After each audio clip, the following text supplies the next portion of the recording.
Welcome to the Middleware Tech YouTube channel. In this series, you will learn about HTTP Client API. All code examples used in the videos will be available on GitHub. Let's get started.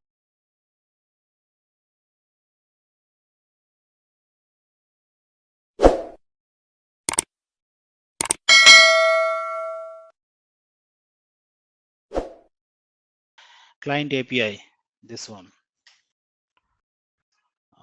It came very well in Java 11. Java 9 things are not that much of a structured. Now this HTTP client that came, as I told you that if you remember, if you talked about it in the last day when you talked about Java 9 features, then only we talked about that there is two types of protocol is there, HTTP 1.0 and HTTP 2.0. So this HTTP2 client, it is actually introduced. It is actually introduced in Java 9. It was not there before Java 9. Okay, and it has more performance improvement over HTTP 1.0. Okay, so if I'm going to use this HTTP client API 2.0, it will make your website much more efficient, faster to the browser. And it will use this incubator module, jdk.incubator.http. It will use this module, right? And you have done one small example also how to send a request to Google using HTTP client and how I can get the response from the Google, right?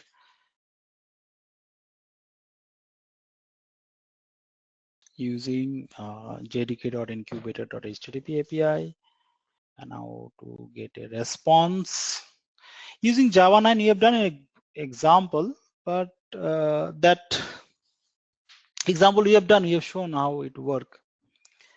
Now when it came to Java 11, in Java 11 it is not using that earlier module called jdk.incubator.http. It is using java.net.http module in Java 11. Now in Java 11, lots of advancement came based on request handling and response handling in Java 11. So let me focus Java 11 only, not here. So if I want to see some of the features that came in Java 11, first point in HTTP client API only, it is using the module, new module, right? So use new module. Name of the module name is this. That is first point we can say. Okay. Second point, using this HTTP client API, we can implement both type of connection. As you know, in web application connection point of view, there is two types of connection is there. One is called synchronous communication, another is called asynchronous communication. Synchronous and asynchronous.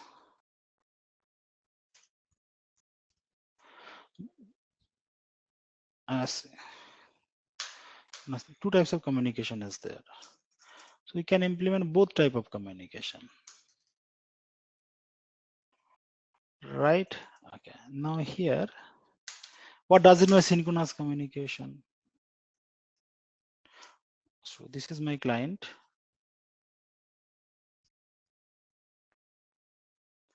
This client is going to send a request to server. Right? And for each request to the server, we are going to get a response from the server, and the corresponding response is like this.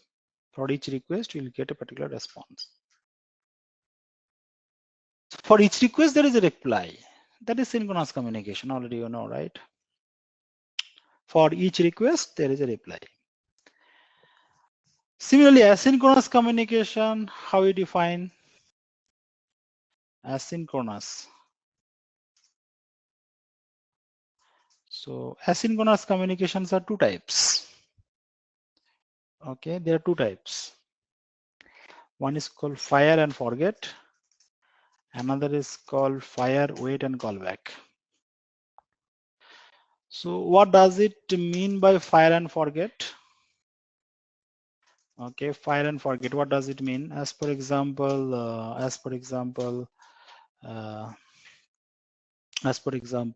you have sent a request to your manager for your leave for next 10 days or next 10 working days.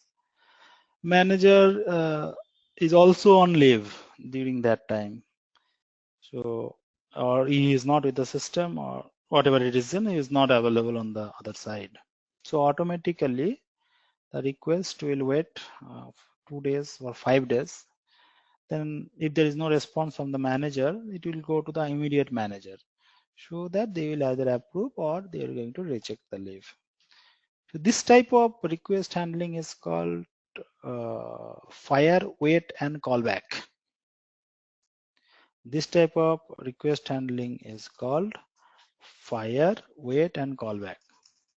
You have sent a request to your manager. Manager is on leave, so you have to wait. When manager will come, he is either going to approve or disapprove, whatever it is. So you're not going to get immediate response for your request, right? You have to wait some time. If this type of communication is called fire, wait, and callback. That is also one type of asynchronous communication. Whereas fire and forget, as per example, you have sent a request, a bank have sent some services launched, bank or some services launched to a particular e-commerce organization. And what they want is that they want to notify all the customers throughout Bangalore that this service is launched, right? So they are going to send a SMS to 10,000 customers in a particular location. And their server is not at all worried about whether that they're not at all worried about any response from the client, right? Just broadcasting, okay? Not at all worried about the response. If this is the scenario, that type of response is called, that type of communication is called fire and forget, and fire, wait, and callback. So these two types of communication comes under asynchronous communication. One is called synchronous communication, another is called asynchronous communication. So this type of communication comes under asynchronous communication.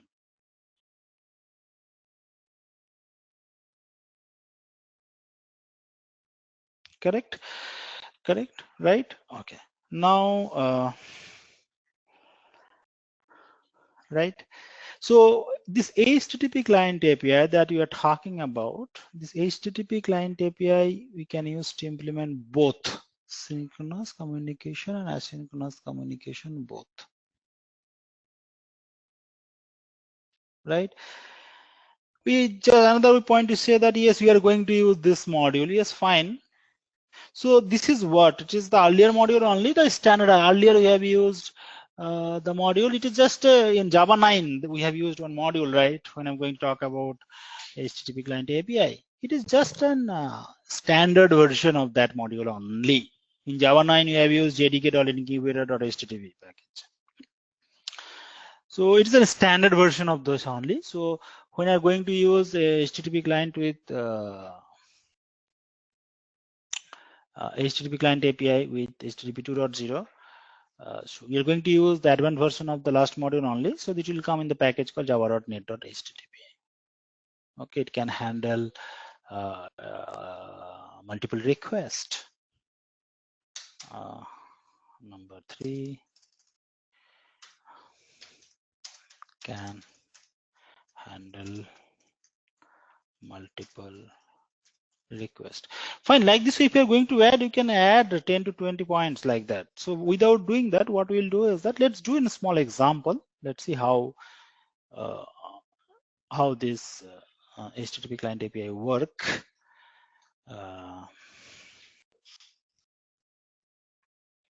You'll see in a small example how this HTTP client API work. to send a request and get a response, right? I think it will be best option. So what I want is that I want to use this API to deal with some REST API. REST API. Okay, we'll see one demonstration how this is going to interact with the REST API.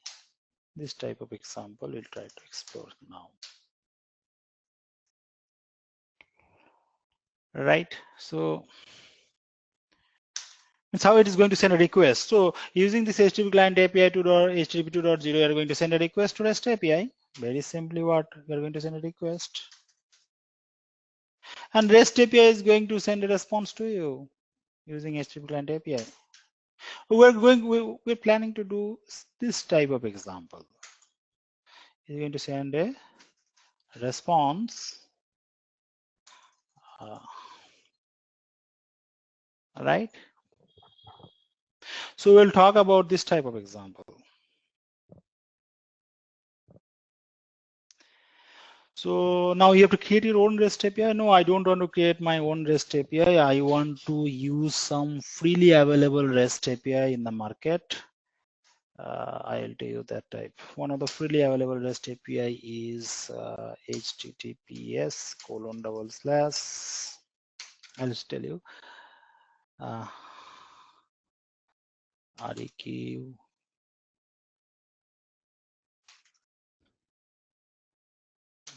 .in/API/users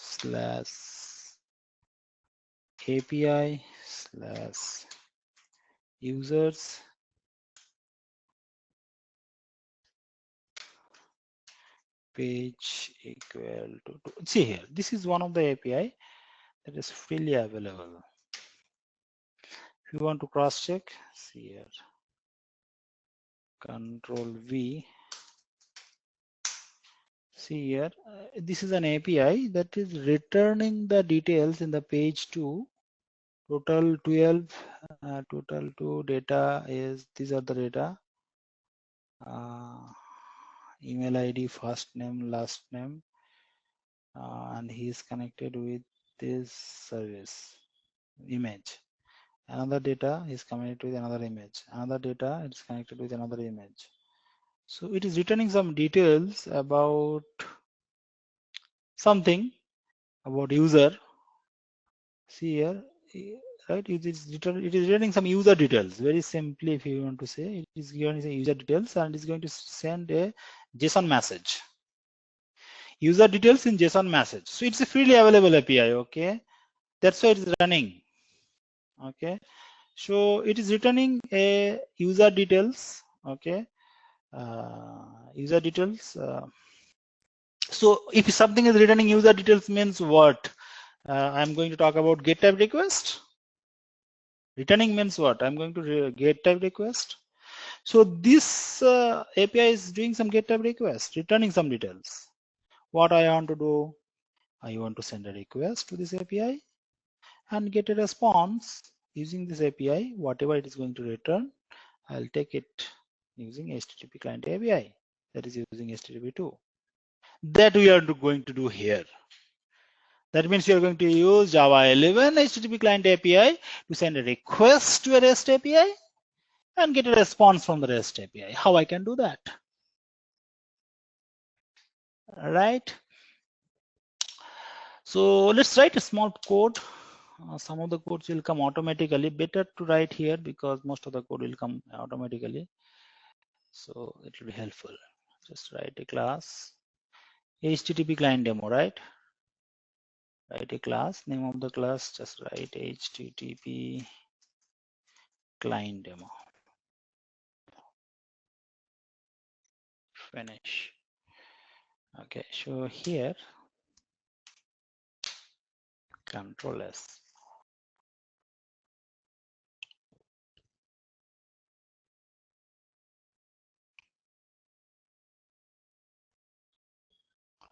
Now here, what you're going to do is that create an object HTTP. Let me check HTTP client. where it is documentation. Where is this HTTP client? Just open the documentation. Java 11 API doc. HTTP client possible in API java.net. Java.net.http1 module is there, right? Inside the module, there is a package called java.net.http. Okay, and inside this, you will get HTTP client. So this is the HTTP client that you're talking about, HTTP client. So how to get an HTTP client object? If you see here, HTTP client I want to create using HTTP client.builder, right? Okay, so HTTP client dot, just open this, save. HTTP client is not getting this package at all.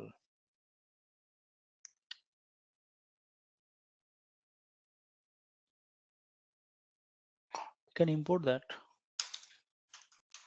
Import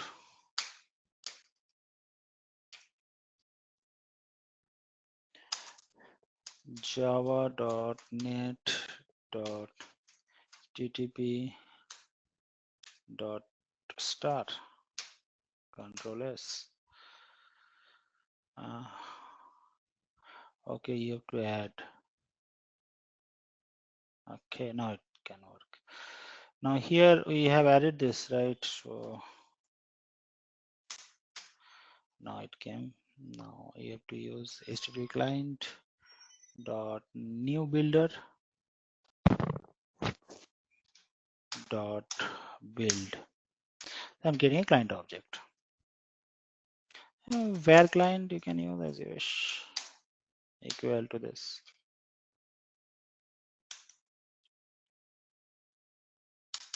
Control S. Now here, first you have created an client object. Now what I want to do, I want to send a request and get a response. Very simply, I want to send a request and get a response. So how to send a request? How to send a request? For the separate object is there called HTTP request. HTTP request. Not here, you'll get the things here only. HTTP request.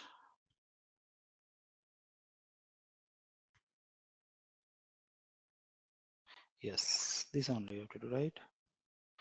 HTTP request equal to HTTP request dot new builder dot URI dot build. Yes, just right. Copy paste.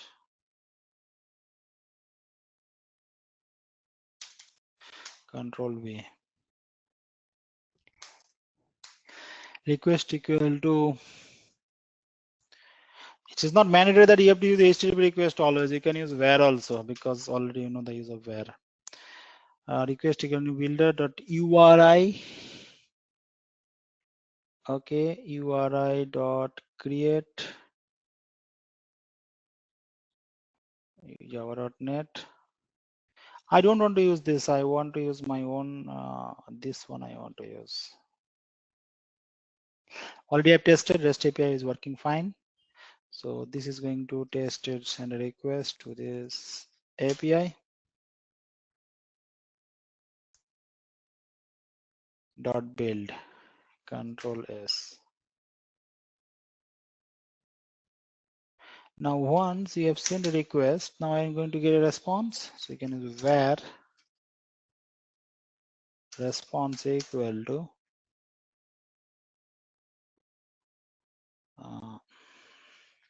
how to get a response. Just move to the next one. Response.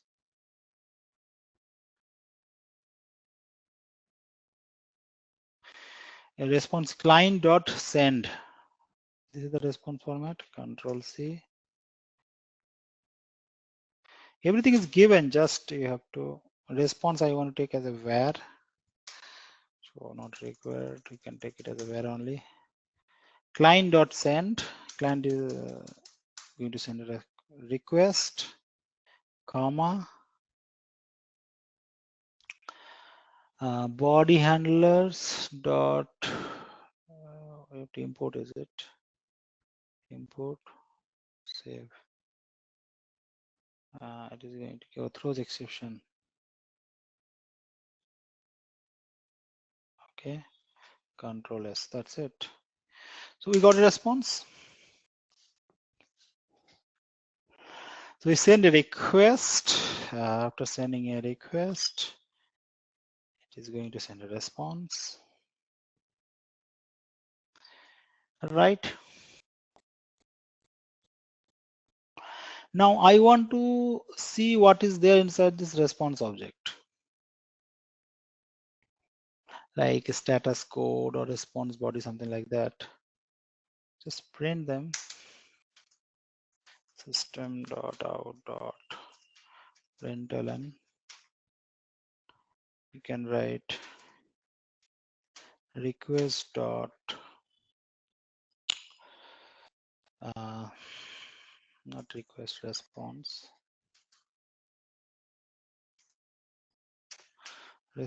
dot status code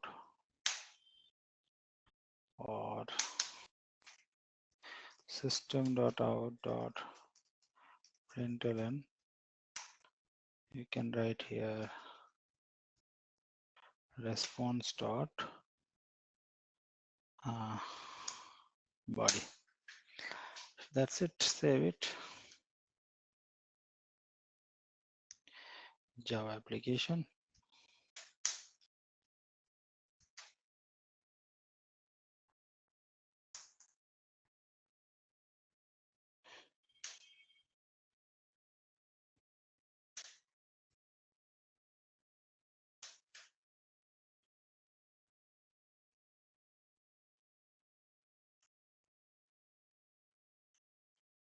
Control S.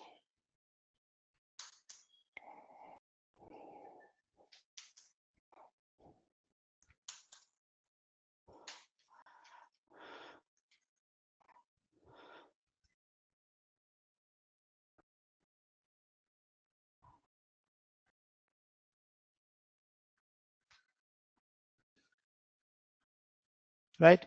So this is an example how to use client API, HTTP client API. And these are the updated versions. We have done it last time also. This is the updated version of the last one. So this will allow you to quickly test whether and how we are going to interact with the client on the other side. Fine. Okay, so let's move with the another one features. That is the last features that we'll talk about on this. This is about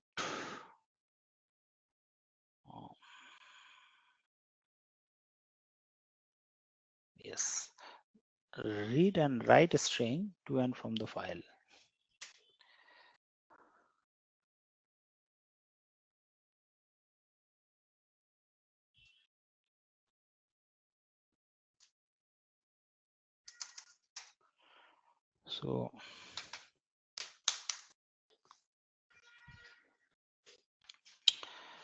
So how to interact with the file? We have some classes, buffer reader, buffer writer. That is a part of IO package. But what we find in Java 11 is that they are giving another two function is there. One is called read string and write strings. Two function is there. You can use those two function to read some data, data as string and write data as string. So this we can get, right? So the two function has been given. One is called files.readString for this, we have one function called, you remember how to use them, right? Files dot read a string, one function is there, another is there, files dot write a string. You have another one function called files dot file dot read a string, and this is files dot write a string.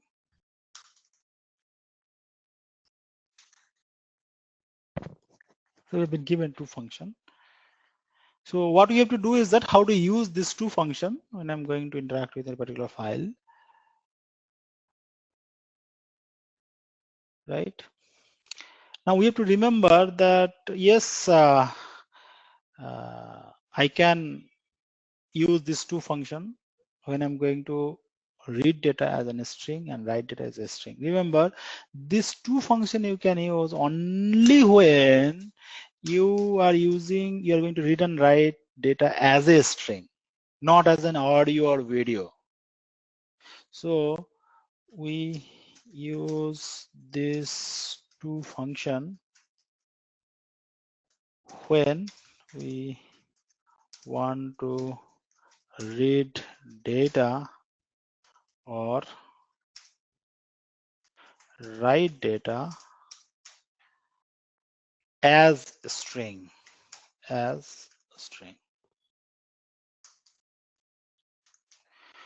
Okay, we use this two function when we want to read data or write data as a string.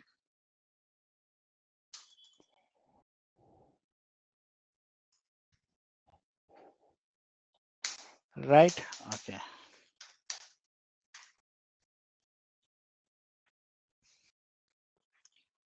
Right? Okay, now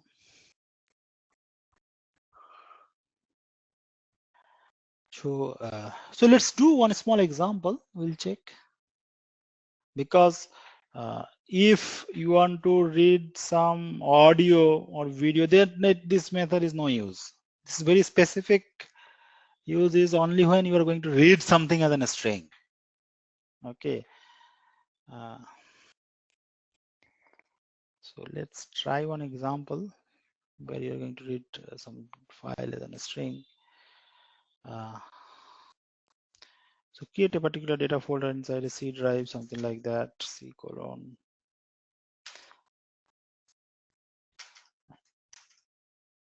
Somewhere you have some data in the C drive. You're going to read something from this data, or you're going to write something. So this is a path, right?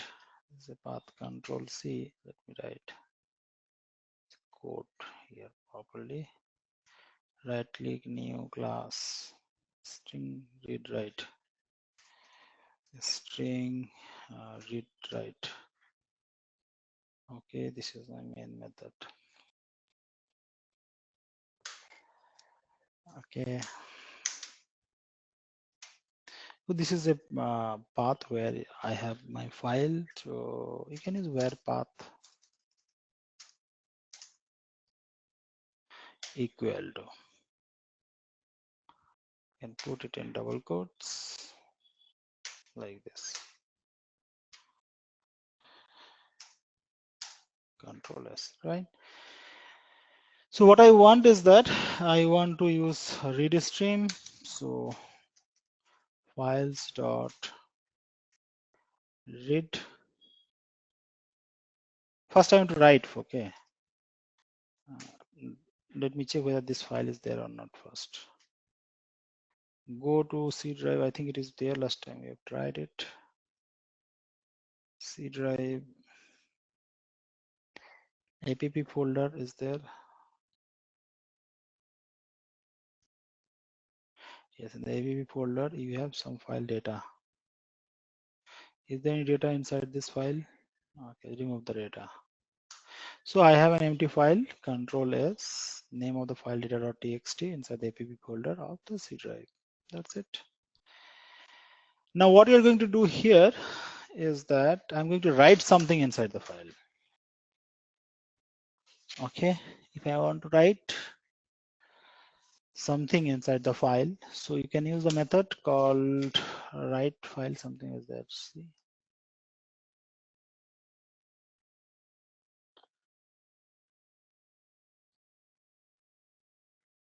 write string. Okay, you can use write string. Now this write string will take the path. Write string will take the path. So we can use path dot path. So one of the parameter is path for write string. Second parameter is what I am going to write, that you can put it here. Now, since it's small application we want to do for demonstration, right? So write some text here.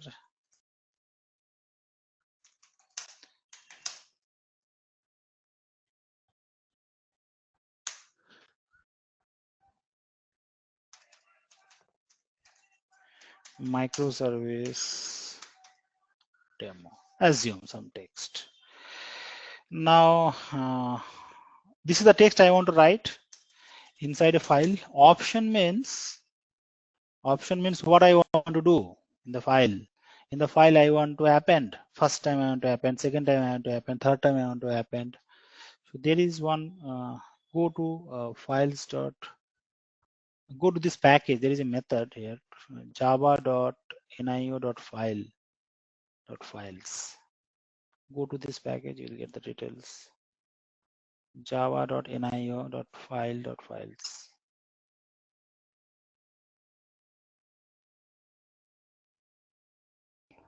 So java dot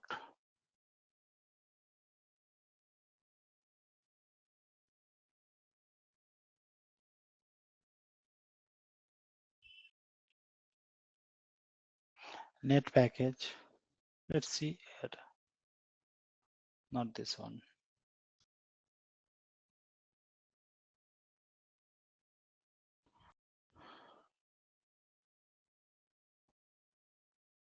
I think it is available here. Because one package name is java.net.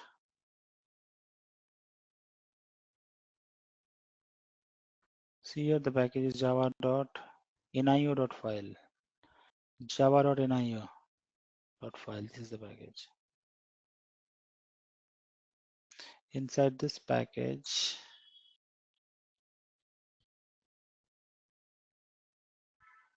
what we are searching here, we're talking about files write string. So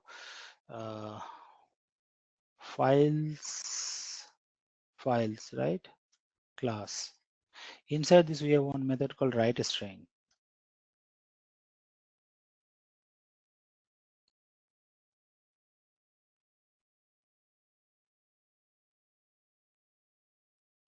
Write string. If you see this write string, it is taking 3 parameters: path, get sequence, and open option. What is this open option?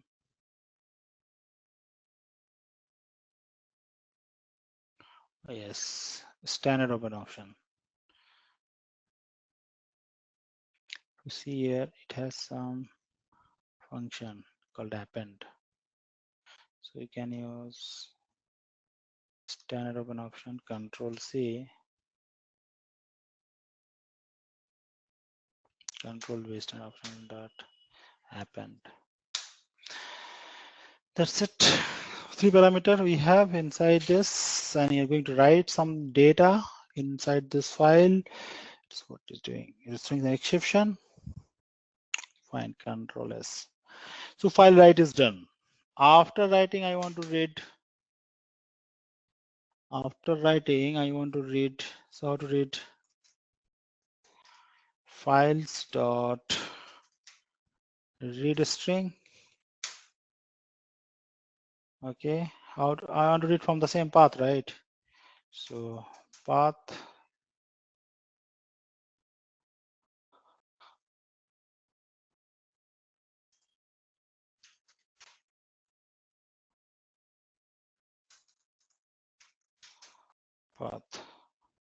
same path I want to read.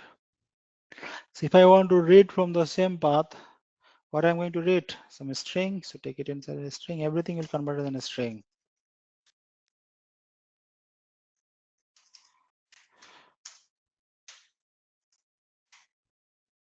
And just print the data.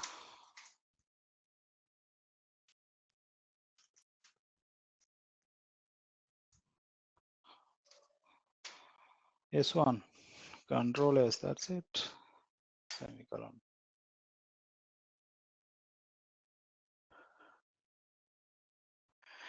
So if you see, it's giving an error. Let's check what is the problem. It is saying C colon // app slash data dot txt.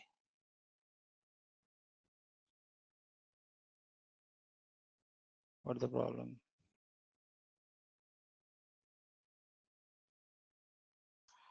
Right click, run as Java application. It is not accessible. App and data.txt. Let me check it is correct or not. App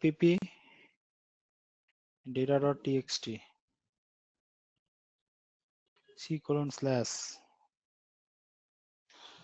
Extension must be txt, not txe. Okay, yes, correct.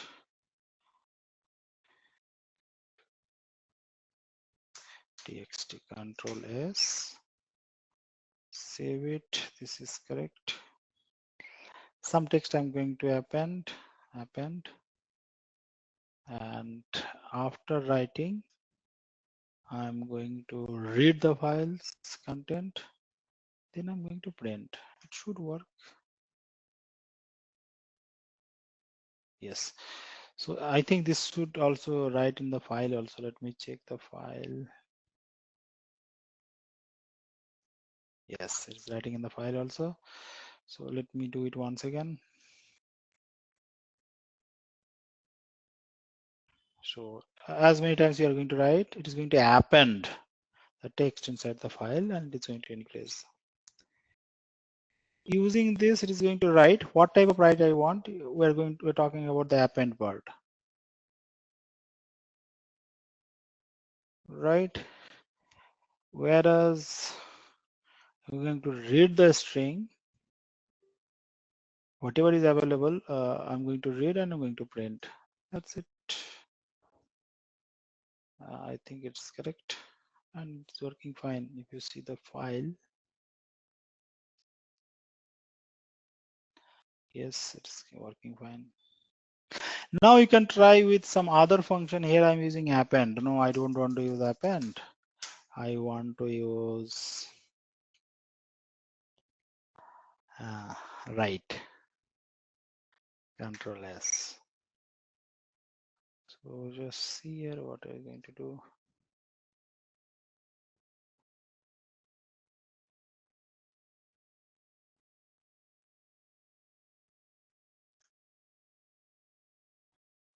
Right.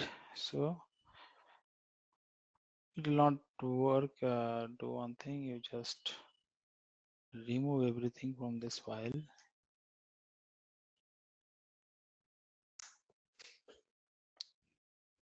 Control S. And then once again write.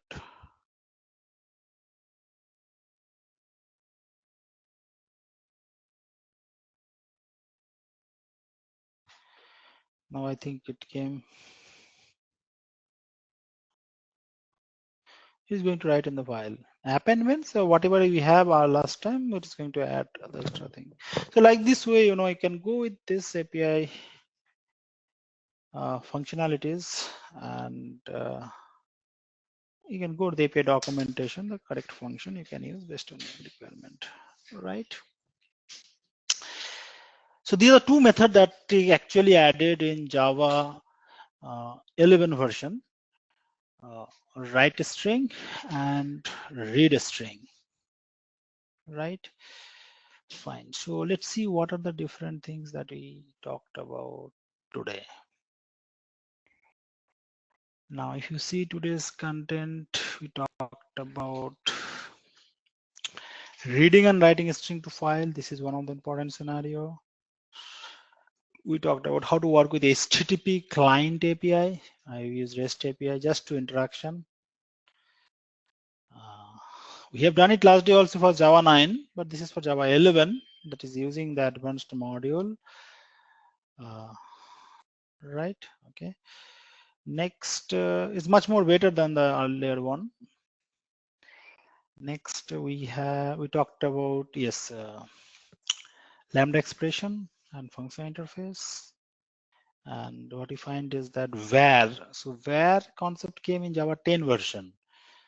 So how we can use var for Lambda expression? We have done some examples, right? We can use var in the Lambda expression also from Java 11 version. That also you can try. Next, we'll talk about different string manipulation function that came in Java 11 called strip, repeat, lines is blank, is empty, right? And first and foremost, we talk about that how I can execute Java code as a single statement. Okay, how I can execute a Java code as a single statement. That means in Java 11, I don't have to compile and run the code separately. In a single statement, I can compile as well as run both, you know.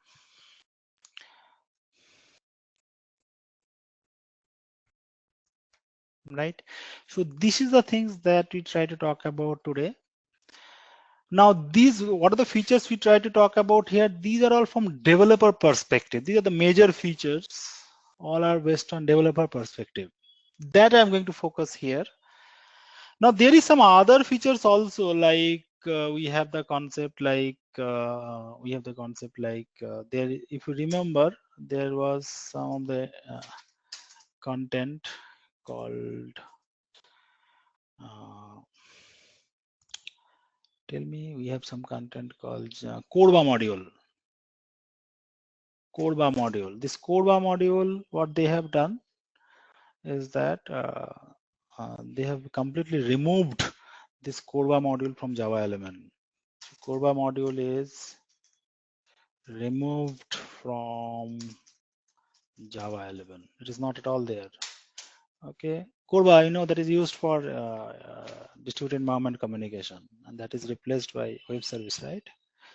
So that has been completely removed from Java 11. These are some of the updates there, like this, like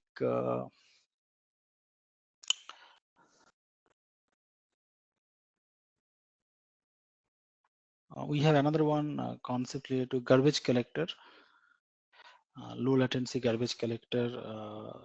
Actually, if you remember, last time we talked about garbage collector in Java 9.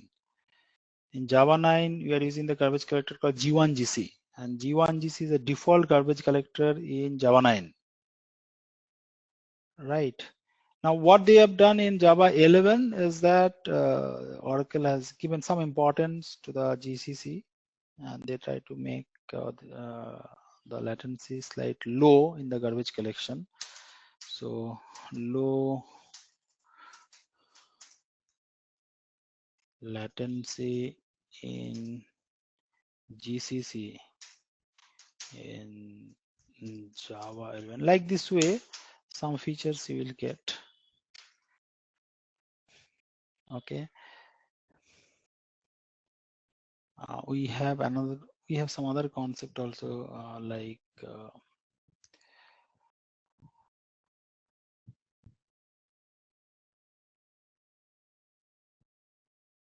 related to some cryptographic algorithm is being introduced in Java 11.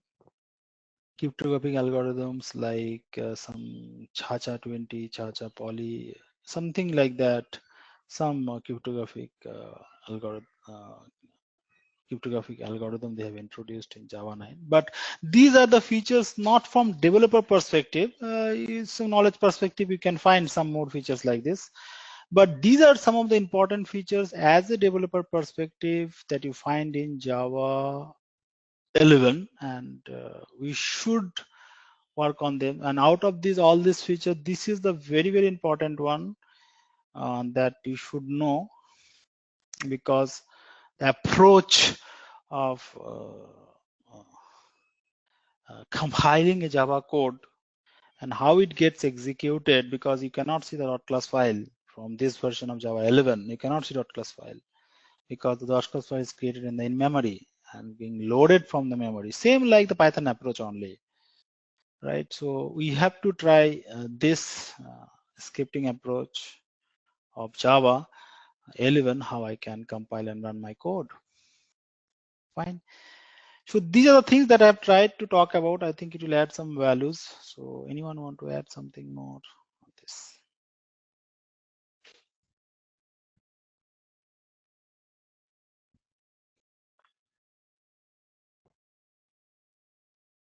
No. Okay, so just go with the things, whatever we have done, go with the recording. I'll not move next.